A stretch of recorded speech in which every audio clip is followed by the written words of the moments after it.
Hello my friends, and welcome to my video that is actually very exciting for me to put together.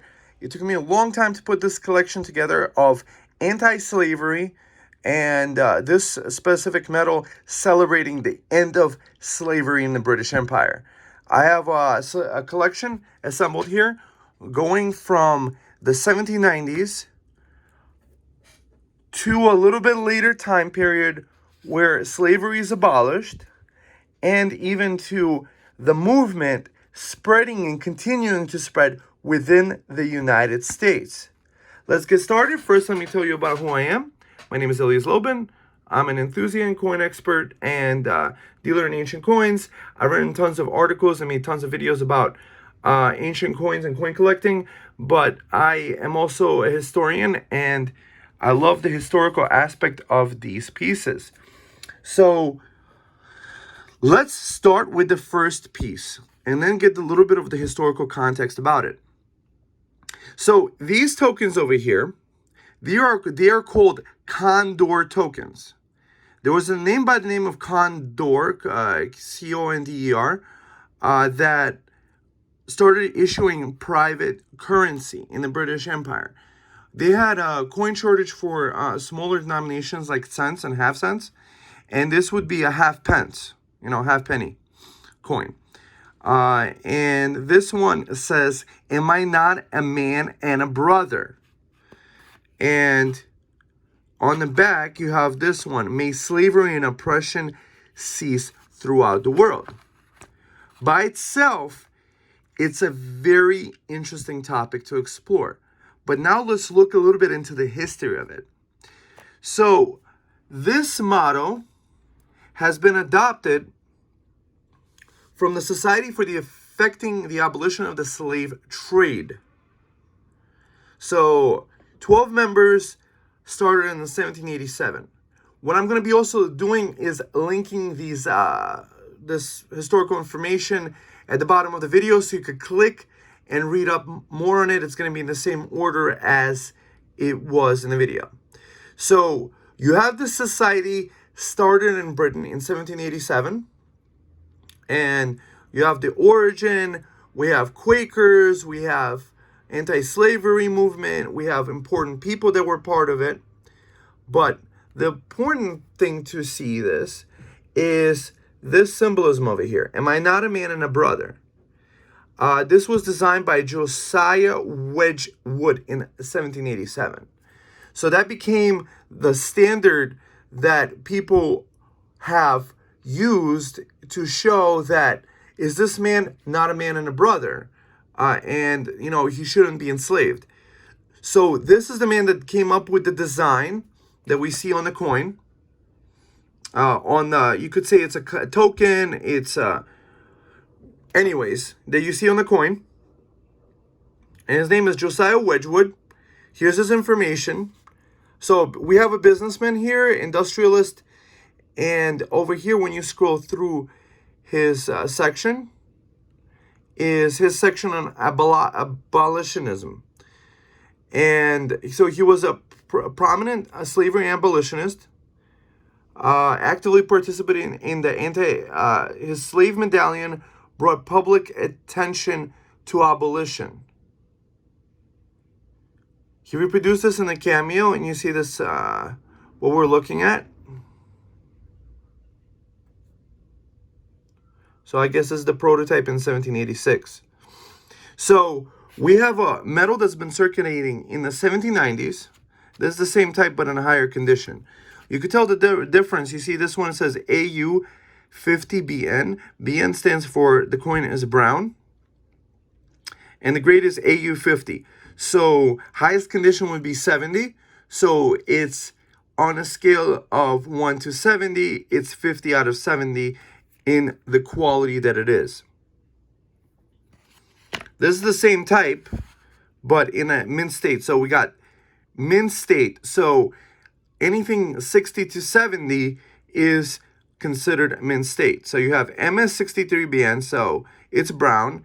It's in mint state 63. It's a beautiful coin to behold in your hand. You see this thing? So it has the same message. May slavery and oppression cease throughout the world. And you have people coming together in acknowledging, just think about it. It is said in, big biblical context that if two people should agree on earth, it shall be done in heaven. Paraphrasing that phrase. Hopefully not butchering it too much. So on this one, we have also an interesting design. This is also from the 1790s, and it's a quarter penny. But what's interesting is you see this guy over here? It says, if law requires it, we shall walk thus, right? You see this? So it shows an Englishman on all fours accepting the laws of slavery, and even if the law makes him walk around like a dog, they would do it. So this called out the hypocrisy of the slavery laws and that it should be abolished. And on the back, we have the symbolism of "Am I not a man and a brother?" being adopted on this coin. This is a very rare type because this guy, Spence, Thomas Spence, hold on a second. Let me look him up for you. He was also a revolutionary leader of Great Britain. And, he was called an English radical, common ownership. So a bit of a communist, you could say. But, it's up to people to make up their own decisions. So you could say he was a popular guy in maybe like a Bernie Sanders in popularity. But, obviously probably different. So he had land reform plans, and he had the rights of man issues. So he talked about like this. This guy was imprisoned many times for calling things out. So he talks about that, spelling reform, rights of children, and memorial legacy. So very interesting, very rare type, and this is the only one I've seen. I look at coins years and years over. This kind of stuff just doesn't come around on the market very often. Think about it. Like collections like this could be collected for decades, or if not decades, could be multi-generations being passed on from family to family, because this is such a beauty. You wouldn't be able to even replace it. And look at the condition. Mint state 64. And third party certified by NGC. So here's the information about it. And a very interesting way of calling out the Englishmen of, following laws where even they're being walked like animals. But now we have to look at the context of this guy, 1834. So this is a white metal, and somebody actually wore this in the past before to show their support of the abolition of the slave trade. You see this, the loop over here? So somebody wore this as a medallion. And it says here around is that this is the Lord's doing. It is marvelous in our eyes.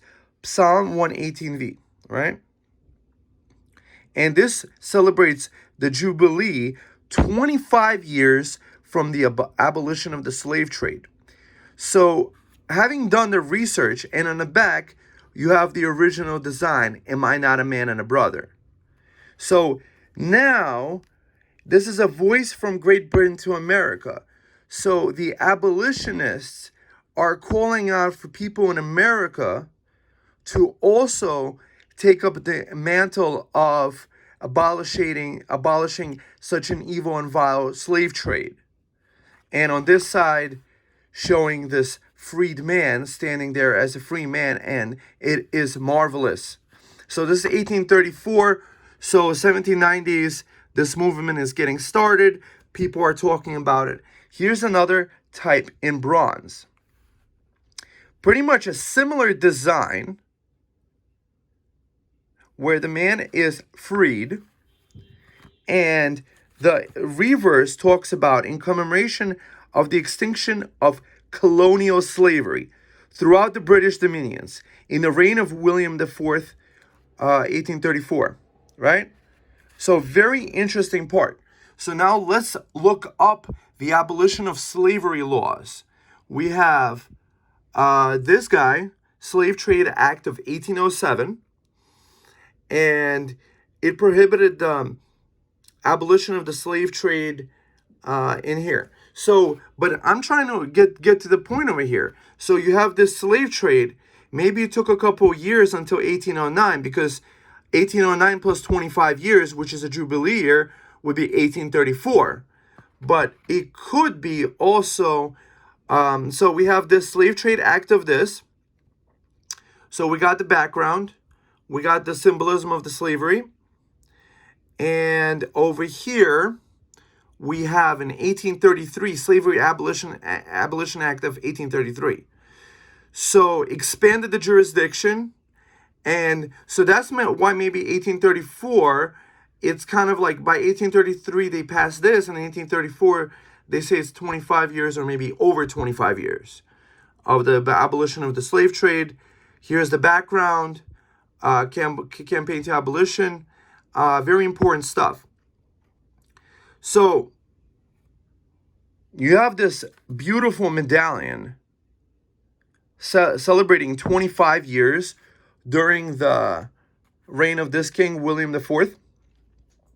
And now lastly, we're going to talk about how this anti-slavery movement comes to America. So we have an 1834 medal. They're passing on this. They're like, hey guys, we should end the slavery. And here we have an 1838 medal. This was issued in New York. See, number 130, Anti-Slavery Office, number 1, NASA Street, New York City.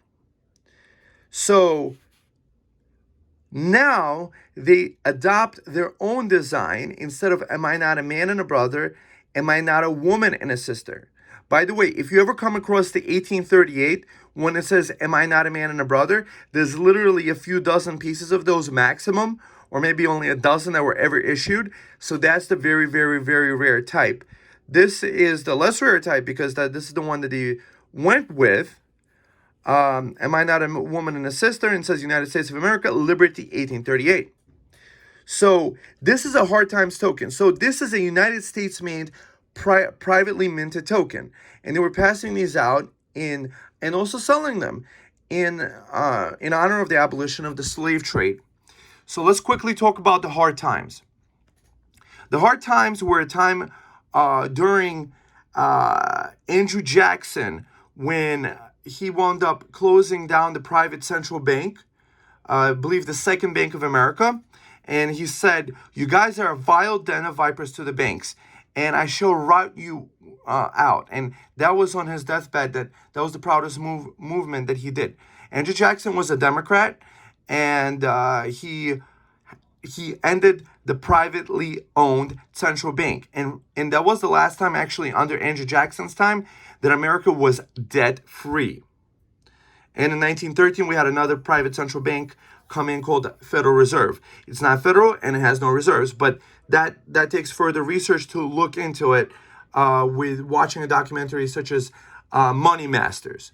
But so we have a hard times in America, economic depression, because they closed down the banks, and there was a bunch of people that got their money lost. But the banking cabal that was in control was actually saying, oh, you guys will, if you don't accept it, we will, make it really tough for you guys.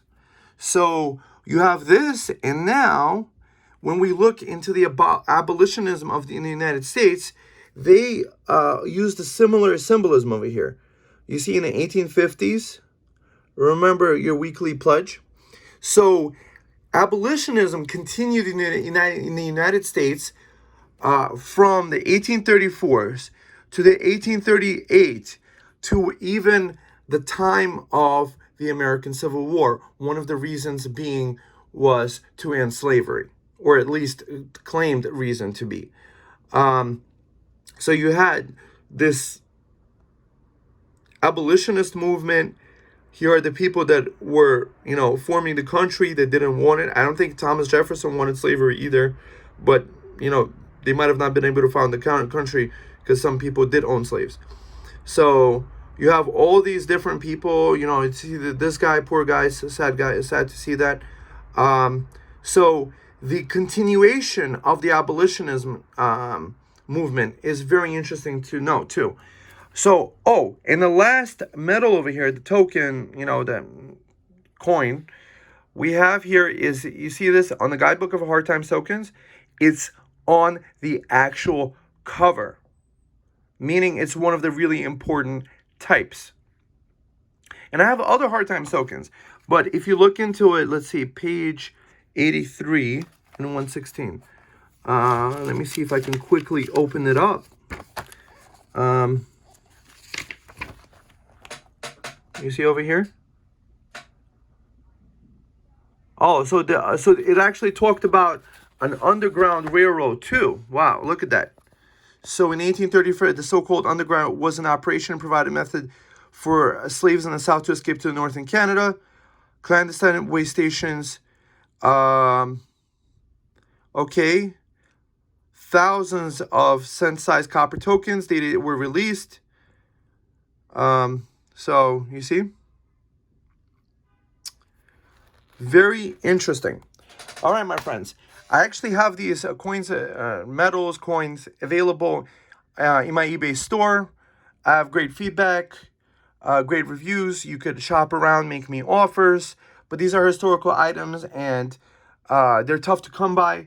But I do have them available. If you search on eBay.com, for example, for the term I-83-848 or any of these numbers, you might be able to find it if it's still available.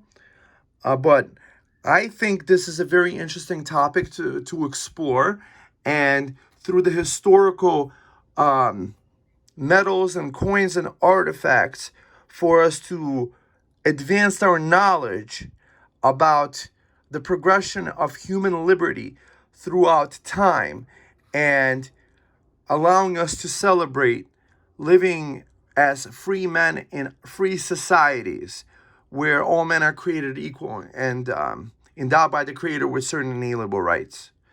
And I'm happy to have shared this with you guys. I hope you thumb it up. Enjoy some of my other videos. And also, I have a free email list.TrustedCoins.com. I send out videos like this about coins and coin collecting. You might want to check that out. That's my contact details. I'm looking forward to dealing with you guys, and have a wonderful day. Bye-bye.